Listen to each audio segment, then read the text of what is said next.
Adventure 250യുടെ initial ride review ആണ് before the service. So ഇത് normal റോഡിലൂടെയും ഇതുവരെ ഓഫ് റോഡ് അധികം ടെസ്റ്റ് ചെയ്തില്ല. സർവീസ് കഴിയാൻ ടെസ്റ്റ് ചെയ്യണമെങ്കിൽ ഇതിപ്പം നമുക്ക് നിന്നിട്ട് ഓടിക്കുന്നതിനുള്ള കംഫർട്ടും സാധാ ഓടിക്കുന്നത് ഇപ്പം ടേണിങ് റേഡിയസ് ഒക്കെ എന്നാന്ന് കാണാൻ പറ്റും. ഇത് ലൊക്കേഷൻ പയ്യാമ്പലം ബീച്ച് റോഡാണ്. അവിടെ ഇപ്പോൾ ഇൻ്റർലോക്ക് ഇട്ടുകൊണ്ട് നിൽക്കുന്ന സമയമാണ്. ഏകദേശം ഉച്ച സമയമാണ്.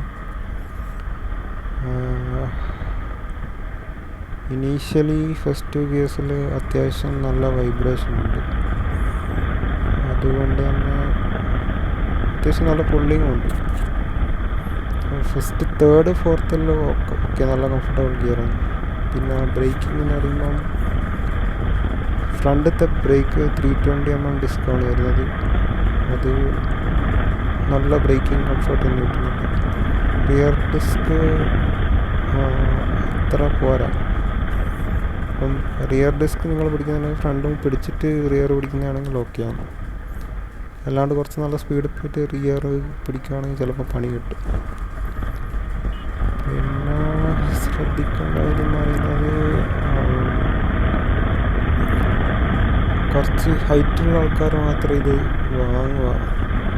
അങ്ങനെയല്ല, ഒരു 5'8" മുകളിലല്ല. കാരണം റൈഡ് ചെയ്യുന്ന സമയം ആർക്കും റൈഡ് ചെയ്യാൻ പറ്റിയ വണ്ടിയാണ്. പക്ഷേ നിങ്ങൾ പാർക്ക് ചെയ്യുമ്പം അല്ലെങ്കിൽ വണ്ടിൻ്റെ മുകളിൽ നിന്നിട്ട് ഇത് അങ്ങോട്ടും ഇങ്ങോട്ടും ഉരുട്ടി കളിക്കുമ്പോഴെല്ലാം നിങ്ങൾക്കതിൻ്റെ ബുദ്ധിമുട്ട് മനസ്സിലാവും. പിന്നെ കുറച്ച് സ്പീഡ് പോകുമ്പോൾ തന്നെ നല്ല വിൻ ബ്ലാസ്റ്റ് വരുന്നുണ്ട്. വൈസർ വേണമെങ്കിൽ പൊക്കാവുന്നതാണ്. പിന്നെ നല്ല മീറ്റർ കൺസോളാണ്. അത്യാവശ്യം വേണ്ട ഇൻഫർമേഷനൊക്കെ കാണിക്കുന്നുണ്ട്. പിന്നെ പറയാനുള്ളത് എന്ന് പറയുന്നത് റൈഡ് കംഫേർട്ട് വളരെ നല്ലതാണ്. സീറ്റ് കംഫേർട്ട് സ്പ്ലിറ്റ് സീറ്റ് ആണെങ്കിലും പില്ലിയൻ്റെ സീറ്റ് വളരെ കംഫർട്ടുള്ള സീറ്റാണെന്നാണ് ബാക്കിലിരുന്ന എല്ലാവരും പറഞ്ഞത്. പിന്നെ പറയാനുള്ളത് ഇതിൻ്റെ ഹാൻഡിൽ ബാർ കുറച്ച് ലെങ്തിയാണ്. പിന്നെ അത് പോരാണ്ട് ശ്രദ്ധിക്കേണ്ട കാര്യം എന്ന് പറഞ്ഞു കഴിഞ്ഞാൽ മിററിൻ്റെ എൻഡ്, രണ്ട് ഭാഗത്തുള്ള മിററിൻ്റെ എൻഡ് വെച്ചിട്ട് വേണം നമ്മൾ വണ്ടിയുടെ ഇടയ്ക്കൂടെയൊക്കെ പോകുമ്പോൾ ശ്രദ്ധിക്കേണ്ടത്. കാരണം ആ ഗ്യാപ്പ് കിട്ടിയെന്ന് വരില്ല. പിന്നെ റൈഡിങ് പൊസിഷൻ എന്ന് പറയുന്നത് നമ്മൾ സാധാ ബൈക്കിനേക്കാളും കുറച്ച് ഹൈറ്റ് കൂടിയുണ്ട്.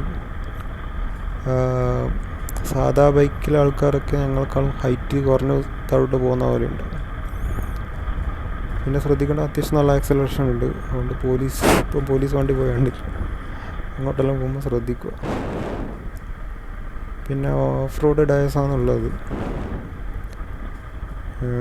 അതുകൊണ്ട് ഇപ്പോൾ കുറച്ച് vibration initially first year second year slipper ക്ലച്ചിലാണെങ്കിലും ഒരു വല്ലാത്ത സൗണ്ട് വരുന്നുണ്ട് ഗിയർ മാത്രം. അത് പോരാണ്ട് പറയാനുള്ളതെന്ന് പറഞ്ഞു കഴിഞ്ഞാൽ ഈ ഒരു ഗ്യാപ്പ് വരുന്നേക്കും. ഇപ്പോൾ ഓപ്പോസിറ്റ് ഒരു വണ്ടി വന്നു കഴിഞ്ഞാൽ നമ്മൾ ശ്രദ്ധിക്കേണ്ട കാര്യം അങ്ങോട്ടും ഇങ്ങോട്ടും ആ മിററിൻ്റെ എഡ്ജ് വണ്ടിക്കോ സൈഡിലോട്ട് വന്ന പെഡസ്ട്രിയനോ തട്ടാണ്ട് നോക്കണം. അതെപ്പോൾ കെയർഫുൾ ആയിരിക്കണം. അതേപോലെ മിറർ ചിലപ്പോൾ ലൂസായിരിക്കും. ഇപ്പോൾ അതിൻ്റെ ലെഫ്റ്റ് സൈഡിലെ മിറർ കുറച്ച് ലൂസാണ്. പിന്നെ അത് പോരാണ്ട് നല്ല ബാലൻസാണ് ഓടിക്കാൻ. അതിപ്പോൾ ഹൈറ്റ് കുറഞ്ഞ ആൾക്കാരാണെങ്കിലും കുറച്ച് ഈ കാര്യത്തിനെല്ലാം കോംപ്രമൈസ് ചെയ്യുകയാണെങ്കിൽ നല്ല റൈഡിങ് കംഫർട്ടാണ്. ഇതിന് മുന്നേ എനിക്ക് R15 V3 ഉണ്ടായിരുന്നു. അതിനെ കമ്പയർ ചെയ്യുമ്പോൾ ഇത് എൻറ്റയർലി ഡിഫറെൻറ്റ് ടൈപ്പ് ഓഫ് ബൈക്കാണ്. ഗിയർ റേഷ്യോ, സ്പീഡ്, പവർ എല്ലാം അത്. പക്ഷേ R15 ലോങ് പോകുമ്പം ഒന്നാമത് സീറ്റിംഗ് പോസ്റ്റർ പോലെയാണ്. നിങ്ങളൊക്കെ പാമിനും ഷോൾഡർ പിന്നെ ബാക്ക് ഒരു ബാംഗ്ലൂരൊക്കെ പോവുകയാണെങ്കിൽ നല്ല പണി കിട്ടുന്നല്ല, ചില ആൾക്ക് ഹൈറ്റ് നല്ല ആൾക്കുണ്ടെങ്കിൽ വലിയ പ്രശ്നമില്ല. പക്ഷേ ഹൈറ്റ് കുറഞ്ഞ ആൾക്കാർക്ക് അത്ര.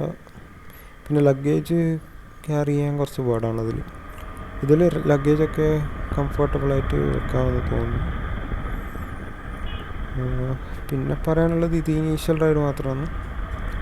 ഹെഡ്ലൈറ്റൊക്കെ വളരെ നല്ല വിസിബിലിറ്റി വരുന്നുണ്ട്. പിന്നെ ഹൈ ബീം അടിക്കുമ്പം ഒരു മുകളിലോട്ടേക്കാണ് ലൈറ്റ് പോകുന്നത്. സ്ട്രെയിറ്റ് ഏകദേശം നല്ല ഹൈറ്റിലേക്കാണ് ലൈറ്റ് പോകുന്നത്. ഇപ്പോൾ ലോ ബീമിൽ തന്നെ ആൾക്കാർ വണ്ടീൻ്റെ ഹൈറ്റ് കൊണ്ട് അവരൊക്കെ എല്ലാവരും കരുതുന്നത് ഓപ്പോസിറ്റ് വണ്ടി വരുന്നത് നമ്മൾ ഹൈ ബീമിലോട്ട് പോകുന്നതാണ്.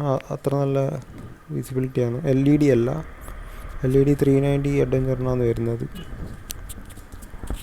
ഇതിനിപ്പോൾ കോർണറിങ് ഒക്കെ വളരെ സ്മൂത്താണ്, ഒരു പ്രശ്നവുമില്ല. ഞാൻ ശ്രദ്ധിക്കേണ്ടായിരുന്നു പറഞ്ഞു കഴിഞ്ഞാൽ പെട്ടെന്ന് നമ്മൾ വണ്ടിയൊക്കെ എടുക്കുമ്പോൾ ഈ മിററും ഹാൻഡിൽ ബാർ അതിൻ്റെ എഡ്ജ് തട്ടാണ്ട്. ഹാൻഡിൽ ബാറിൻ്റെ ഇപ്പോൾ പ്രൊട്ടക്ഷൻ ക്യാപ്പ് ഉണ്ട്, പക്ഷേ മിററിൻ്റെ സൈഡ് നോക്കണം നിങ്ങൾ. പിന്നെ വണ്ടിക്ക് ഏകദേശം 4th ഗിയറിലാകുമ്പോഴത്തേക്കും നല്ല സ്മൂത്ത് റണ്ണിങ്ങാണ്.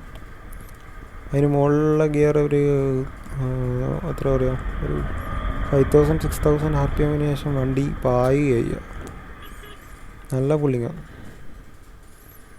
പിന്നെ ഹോണ് ആവറേജ് ഹോണാണ്. അത് വണ്ടീൻ്റെ സൗണ്ട് തന്നെ കേൾക്കുമ്പോൾ അത്യാവശ്യം ആൾക്കാർക്ക് അതിൻ്റെ ഒരു വരുന്ന ഒരു എഫക്റ്റ് കിട്ടും. പിന്നെ കുറച്ച് നല്ല ഫീച്ചേഴ്സൊക്കെയുള്ള വണ്ടിയാണ്. ഇപ്പോൾ കോർണറിങ് ABS ഇല്ല 390 പോലത്തെ, പക്ഷേ സൂപ്പർ മോട്ടോ മോഡുണ്ട്. അതായത് ഇപ്പോൾ ഓഫ് റോഡ് പോവുകയാണെങ്കിൽ നമുക്ക് റിയർ ABS ഓഫാക്കി ഇടാനുള്ള ഫങ്ഷണാലിറ്റി ഒക്കെ ഉണ്ട്. പിന്നെ ഇപ്പം ഹമ്പിലൊക്കെ അല്ലെങ്കിൽ കുഴിയിലൊക്കെ ചാടുമ്പോൾ ചില ഹമ്പിലൊക്കെ കയറുമ്പോൾ അതൊന്നും ഇല്ലാത്തൊരു ഫീലാണ്. ഇതൊക്കെയാണ് ഇനീഷ്യൽ റൈഡിൽ പറയാനുള്ളത്. ഇനി അടുത്ത വീഡിയോ ഒക്കെ വരാനുണ്ട്. Please share and subscribe. Thank you.